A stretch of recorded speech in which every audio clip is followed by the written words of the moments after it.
et bienvenue dans Choose Social TV, l'émission qui donne des couleurs au S de la RSE. Je suis très heureux aujourd'hui d'accueillir Julien Lecor. Julien, tu es cofondateur et directeur général de l'agence YZ. C'est ça, merci. Ravi d'être avec vous aujourd'hui. Et Victoire est également avec nous. Bonjour. Bonjour. Et ben on va discuter tous les trois d'un certain nombre de sujets. Et puis Victoire a quelques questions également à te poser. C'est quoi l'agence YZ? Qui es-tu? Tu peux te présenter? Tu peux nous expliquer ce que tu fais? Ouais, alors moi je suis Julien Lecor, j'ai cofondé YZ en 2017. Après un certain nombre d'années en freelance, créatif freelance, concepteur, rédacteur, directeur de création. Et j'ai fait le choix de créer une agence un petit peu différente sur le type de client qu'on accompagne. Et la façon de travailler aussi. C'est une raison pour laquelle on est là aujourd'hui, hein. On essaye de faire les choses un petit peu différemment et de dépoussiérer un peu le métier d'agence qui est un peu vieillissant, un peu décrié aussi. On essaye modestement et de façon assez imparfaite de s'améliorer. Alors juste avant de parler du modèle effectivement qui est assez original, Ouais. vos clients c'est qui? Tu leur proposes quoi? C'est Ouais. quoi votre offre? Alors, on est une agence digitale, d'accord? Donc, on fait beaucoup de social media. Après, on fait aussi des campagnes plus traditionnelles. On fait des campagnes télé, des campagnes d'affichage, des activations. Et enfin, on fait du branding, puisqu'on travaille aussi beaucoup pour des startups, des marques jeunes. Donc, le sujet de création de marque est important. Ça, c'est pour la partie expertise. Pour la partie secteur d'activité et typologie de clients pour lesquels on travaille, notre parti pris, c'est d'essayer d'accompagner des projets à impact. Donc, ça veut dire qu'on accompagne des associations, des fondations, des organisations publiques, semi-publiques ou des startups à impact. Donc, dans nos clients, on va avoir l'ADEME, on va avoir Greenpeace, on va avoir l'Association française pour le développement, voilà, toute cette typologie d'acteurs, des gros, des petits, des récents, des moins récents, qui essayent de changer un peu les choses en mieux. Donc si on prend, si on fait un peu l'histoire, t'es dans une entreprise, une agence, il y a 5 ans tu dis tout ça c'est plein de poussière, il faut faire quelque chose, c'est quoi ton constat? Bah, déjà, je garde une passion pour ce métier. Ouais. Je garde une passion pour la créativité, pour chercher des idées, avoir une diversité de clients et de projets. C'est une des raisons, je crois, pour laquelle les gens Ouais, mais continuent. pourquoi tu t'es dit tout ça, c'est vieillissant, le modèle des agences c'est vieillissant, qu'est-ce qui allait pas? Qu'est-ce qui t'a donné envie de créer toi ta propre activité? Bah, Où est ton modèle? à titre, alors, il y a deux choses. Il y a mon parcours personnel et puis après, il y a le constat sur les agences. Ouais. Mon parcours personnel, c'est que j'étais indépendant, j'étais freelance pendant plus de 10 ans. Et au bout d'un moment, j'ai souhaité m'entourer d'autres personnes, créer une entreprise, vraiment créer de la valeur, créer un groupe et pas juste rester tout seul en mercenaire aller à droite à gauche. Et puis aussi l'idée de prendre un petit peu plus de responsabilité et de capacité d'action pour pouvoir effectivement inventer un modèle un petit peu différent de celui des agences que j'ai fréquentées pendant plus de 10 ans, où on travaille pour tout type de clients de façon indifférenciée, où on travaille beaucoup, on travaille tard, où les rapports humains sont pas toujours les meilleurs. Donc, Modèle qui est un peu en train d'exploser là, les balance ton agency, des trucs comme ça va dans le sens de ce que tu dis, c'est en train d'éclater ce modèle-là. ouais, bah après, en fait, c'est pas propre aux agences, hein. C'est un modèle de management un petit peu à l'ancienne et une typologie de relations. Et tout ça, c'est en train de changer aujourd'hui.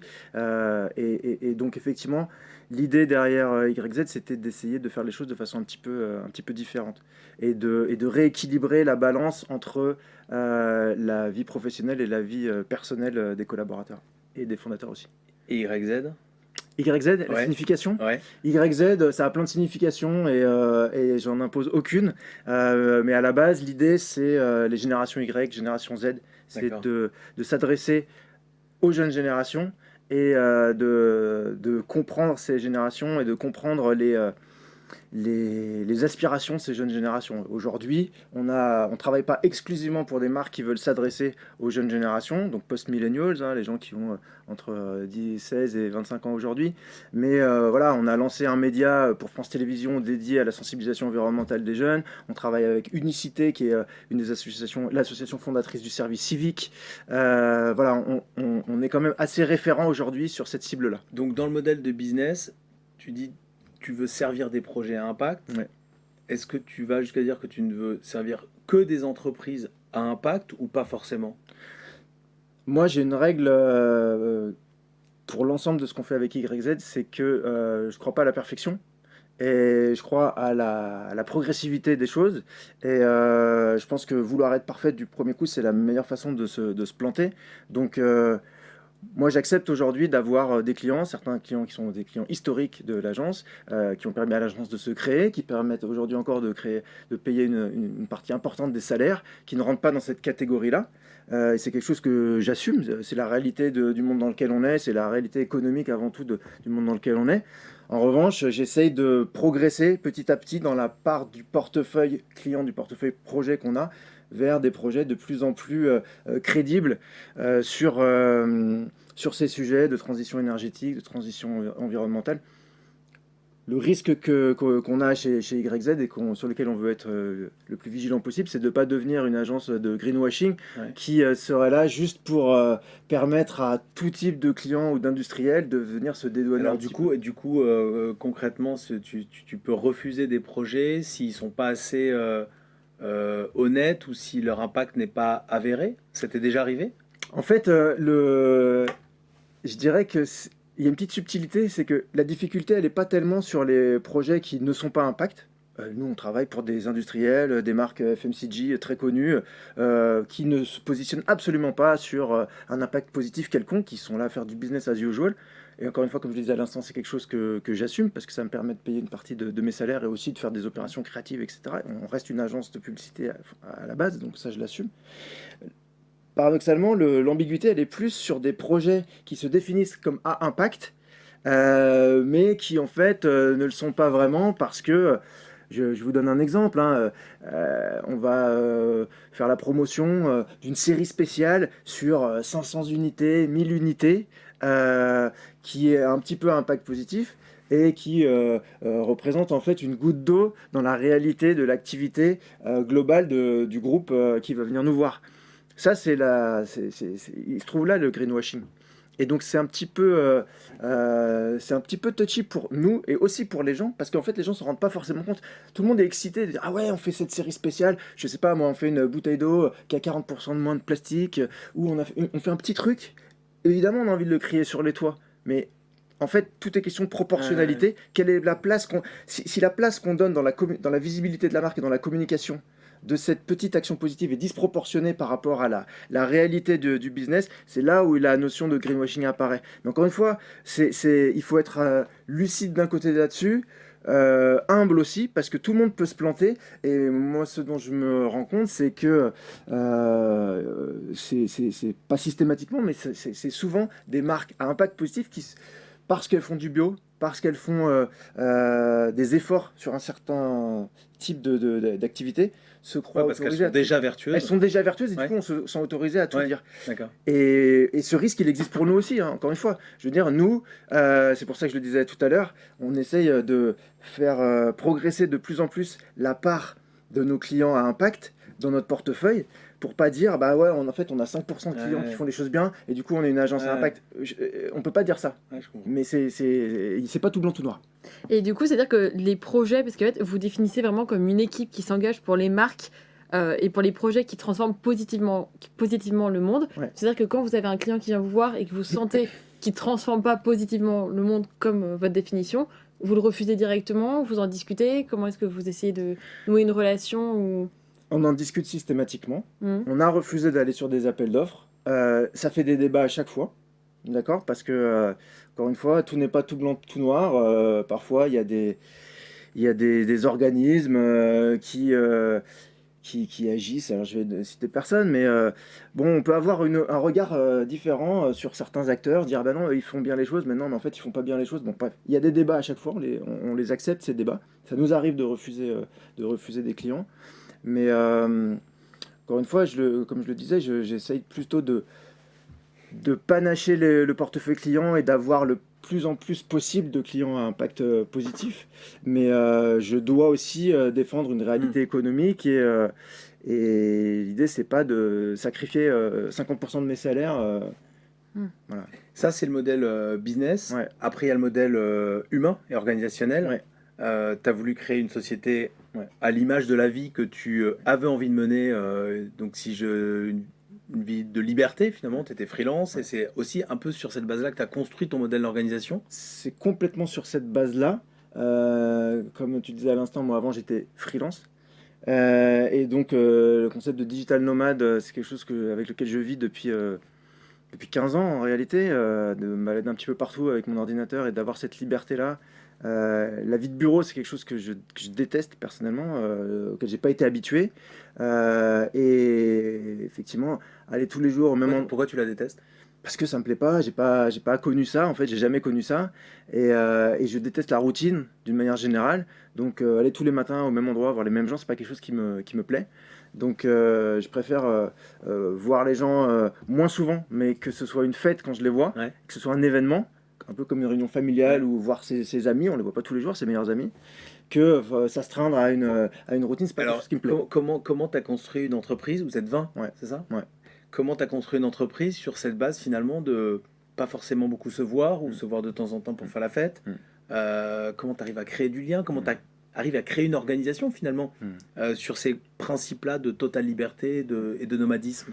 Donc, une des premières choses qu'on a mis en place, effectivement, au sein d'YZ, c'est le full remote, donc le télétravail à 100%, ce qui permet de donner aux gens la liberté de se délocaliser, d'accord? C'est la grosse différence avec faire 2 jours de télétravail par semaine, si c'est ça, les gens sont contraints de rester au même endroit.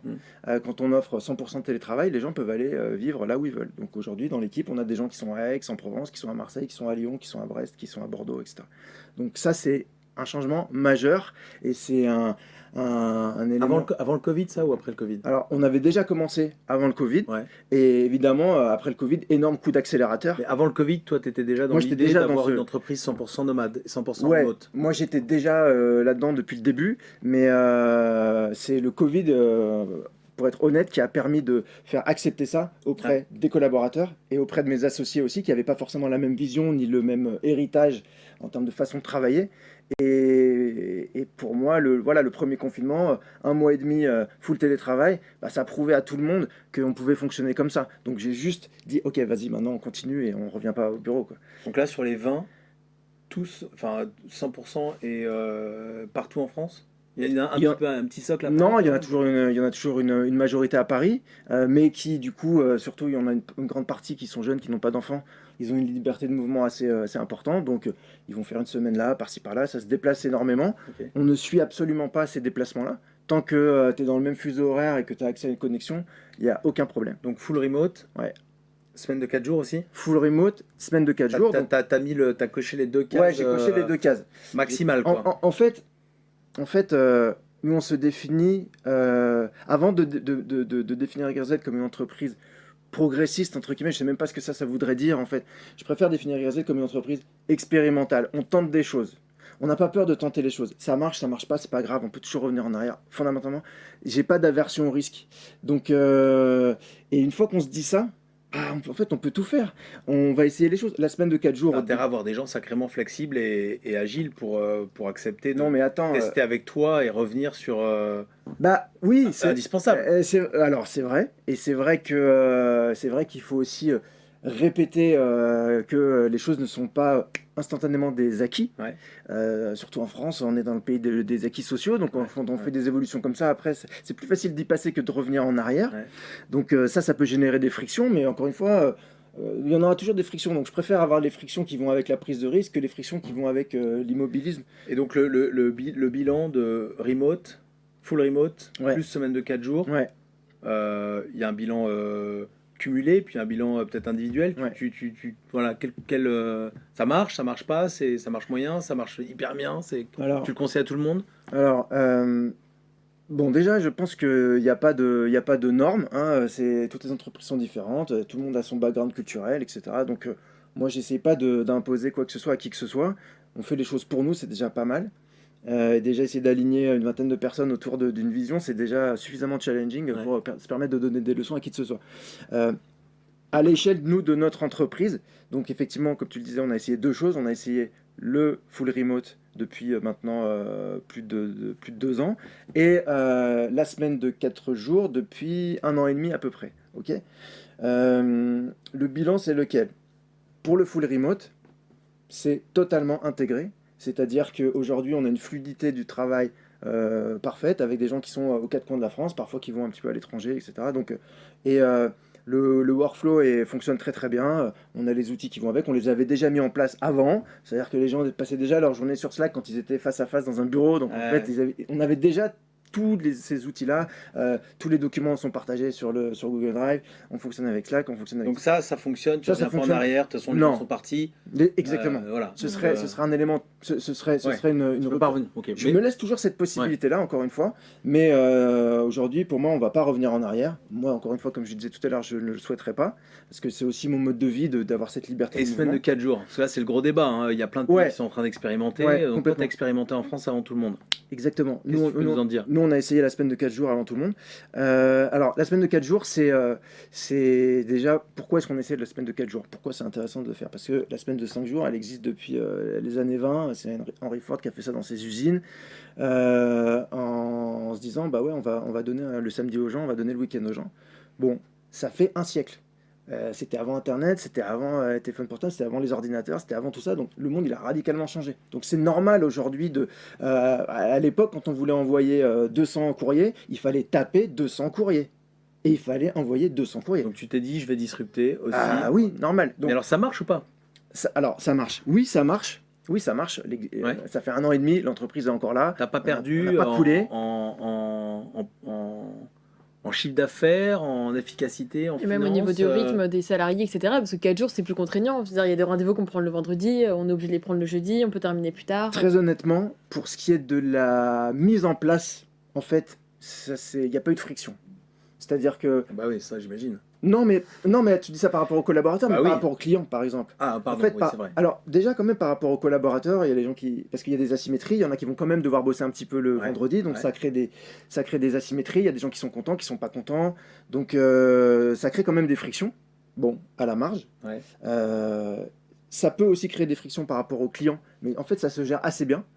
En gros, on va pas se mentir, la réunion du vendredi matin, tu la passes le jeudi à fin d'après-midi, ou du vendredi soir, tu la passes le lundi matin. Franchement, c'est aucun problème. Même pour un métier comme le nôtre, où on est au service des gens, et on a normalement une posture servicielle, où on est censé être disponible en permanence, franchement, c'est un non-sujet, sincèrement. Alors qu'il y avait beaucoup de peur là-dessus.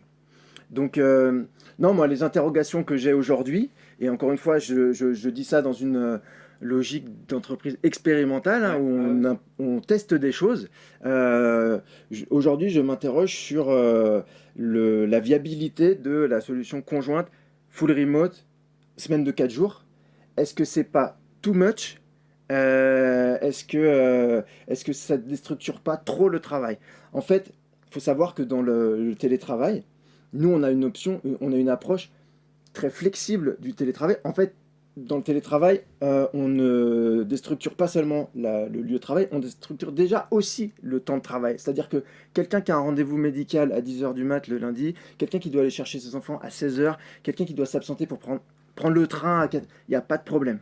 On n'a jamais emmerdé qui que ce soit sur ça. Donc en fait, on donne déjà une liberté de temps qui est très forte au sein de l'organisation du télétravail. Donc si on vient rajouter en plus de ça une journée off le vendredi, peut-être que c'est trop. Peut-être que la semaine de 4 jours, elle fonctionne vraiment quand les gens sont au bureau du lundi au jeudi et que ça bosse vraiment de façon collective, etc. C'est les questions que j'ai. Encore une fois, je les ai de façon ouverte avec vous. Comme je les ai vis-à-vis de l'équipe, on est une entreprise expérimentale, on teste les choses, ça veut dire on se laisse la possibilité d'aménager, voire de revenir en arrière. Je reste un fervent défenseur de la semaine de 4 jours parce que je pense que c'est le sens de l'histoire et je pense qu'aujourd'hui on a les outils technologiques qui permettent de réaliser des gains de productivité quantiques par rapport à il y a 100 ans quand rien de tout ça n'existait. Voilà, il faut savoir jusqu'où on met le curseur. Voilà. Moi j'ai pas de problème pour mettre le curseur à fond. Pour ne pas déstructurer le travail, c'est quand même ce qu'il faut un minimum de structuration dans l'organisation du travail. Il faut de la structure, puis il faut du temps de travail aussi, effectivement. C'est-à-dire qu'effectivement, si on déstructure trop, oui, on risque de perdre in fine en productivité, donc en rentabilité, donc on finit par menacer l'équilibre de l'entreprise. Mais je renie pas du tout notre volonté d'essayer des choses et de mettre... Là, t'as poussé loin l'expérimentation. Ouais, j'ai poussé loin sur les 2 axes. Quoi. Ouais, exactement. Okay. Mais encore une fois, mon KPI, c'est pas combien... c'est pas notre salaire de dirigeant ou nos dividendes. Ça me dérange pas de redistribuer de la valeur en termes de qualité de vie aux collaborateurs. Mais bon, voilà, il faut un équilibre quand même pour que le projet reste viable. Ok, on va... À moins que tu aies une question, peut-être pour Non, moi terminer. c'était juste pour savoir si tous les collaborateurs étaient vraiment à fond dans la semaine de 4 jours, etc. Ou est-ce que vous avez un peu des retours aussi, parce que la communication interne, elle est différente aussi Ouais. quand on est dans ce système-là, quoi. Tu veux dire, est-ce qu'on a des collaborateurs qui sont contents ou pas contents d'être... Oui, c'est ça. Est-ce qu'ils vous disent, ah bah moi je trouve que 4 jours c'est trop peu, le full remote on se voit pas assez, ce serait bien d'avoir des réunions un peu plus internes, enfin de se voir physiquement. Alors déjà, je tiens à dire que être une entreprise expérimentale, ça veut dire aussi être à l'écoute du feedback des collaborateurs et savoir et prendre le pouls en permanence. Donc, on a des outils qui nous permettent de faire ça, des outils qui prennent le feedback chaque semaine, qui permettent à chacun de s'exprimer. On a aussi des groupes de réflexion et de travail sur ces différents sujets. Où les collaborateurs peuvent discuter, notamment sur la semaine de 4 jours. Depuis 1 an, on a un groupe de plusieurs collaborateurs qui échangent, qui réfléchissent sur ces sujets, qui sondent les autres. Donc on prend les feedbacks. Donc les feedbacks, c'est lesquels? Sur le full remote, honnêtement, pour moi, on a réussi à trouver un équilibre entre présentiel et distanciel. On a un rythme qui est que c'est pas du 100% télétravail, c'est du 99% télétravail, si tu veux. C'est-à-dire qu'on se voit un jour par mois. Un jour par mois, on a une journée d'équipe. Tout le monde vient à Paris. On passe une journée qui n'est pas en mode juste on cowork, quoi. C'est vraiment, on fait une espèce de petit séminaire, on a des intervenants extérieurs, on a des ateliers, on a des trucs, on boit des coups. On dit, voilà, c'est une espèce de petite fête. Et ça permet de resserrer les liens. C'est un peu notre fête de famille. Et c'est indispensable. Pour moi, s'il n'y a pas ça, c'est mort. Pas besoin de se voir tous les jours, mais par contre, quand on se voit, il faut qu'il se passe quelque chose. Et sur la semaine de 4 jours Et sur la semaine de 4 jours, les retours qu'on peut avoir négatifs, c'est effectivement, ça crée des asymétries, parce qu'il y en a qui doivent quand même passer un coup de fil ou travailler un peu le vendredi. Asymétrie avec les clients. Non, asymétrie avec les autres collaborateurs. C'est-à-dire qu'il y en a qui vont arriver à faire leur travail en 4 jours, et puis il y en a qui sont obligés de finir quelque chose le vendredi. Mais en réalité, c'est déjà comme ça dans la semaine de 5 jours. Ouais. La semaine de 5 jours, il y a des gens qui travaillent qui doivent finir un truc le soir à 22h ou qui doivent travailler le dimanche soir. Donc en fait, on n'invente pas cette asymétrie, on la déplace juste sur une autre organisation du temps de travail. Donc pour moi, ça, c'est pas vraiment un sujet en fait. C'est pas vraiment un sujet. À partir du moment où on est dans le métier de service comme les nôtres, bah c'est pas, tout le monde commence pas à 9h et finit à 17h ou à 18h. Il y a toujours cette flexibilité. Donc ça on l'a accepté. Pour moi, ça, c'est un sujet qu'on a un petit peu dépassé. Après, il pourrait y avoir il peut y avoir des gens qui préféraient avoir une autre journée dans laquelle ils ne travaillent pas. Là, on a imposé le vendredi pour tout le monde pour que ce soit essayer d'avoir le dispositif le plus homogène possible. Mais bien sûr, oui, il y a des feedbacks. On doit avancer avec ces feedbacks. On te souhaite de continuer à expérimenter et trouver la formule magique. Et en toute façon, à mon avis, elle va elle-même bouger dans le temps au fur et à mesure de comment les choses vont se passer. Merci beaucoup, Victoire. Merci beaucoup. Merci. Merci beaucoup, Julien, Merci, d'être c'était un venu plaisir. nous rencontrer. À bientôt. Merci. Salut.